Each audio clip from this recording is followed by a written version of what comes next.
ती खोक्या, ते टीव्हीवर दाखवलेला खोक्या. तो असं म्हणतात की तुमचा कार्यकर्ता आहे. अरे ठीक आहे बाबा, असे लय कार्यकर्ते असतात. तो काय वाल्मिक कराडसारखा माझ्या घरातला नव्हता ना. बरं फिरवला तो. ते एक विलास बडे म्हणून तिथलं ते कोणता तरी .com स्टोरीवाला आहे.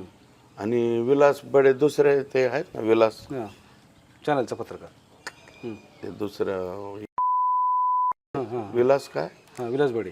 ते विलास बडे. इकडे अजून ते एक विलास विशाल बडे, बडे, विशाल बडे. विशाल बडे आणि विलास बडे, हे दोघांचं प्लॅनिंग आम्हाला कळत नाही होय.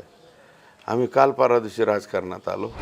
एका चॅनलला मुलाखत देत असताना माझ्यावरील झालेच्या बाबतीमध्ये कटाच्या संदर्भामध्ये बोलत असताना बोलता बोलता विशाल बडेच्या बरोबर विलास बडे, IBN लोकमत यांचं सुद्धा माझ्याकडनं, म्हणजे माझा हेतू त्यांच्याबद्दल काहीच नव्हता आणि कटामध्ये सहभागी वगैरे त्यांचा संबंध नाही, म्हणून विलास बडे साहेबांच्या बाबतीमधलं जे वक्तव्य आहे ते माझ्याकडनं अनवधनानं त्या ठिकाणी झालेलं आहे, हे नम्रपणे मी सांगतो.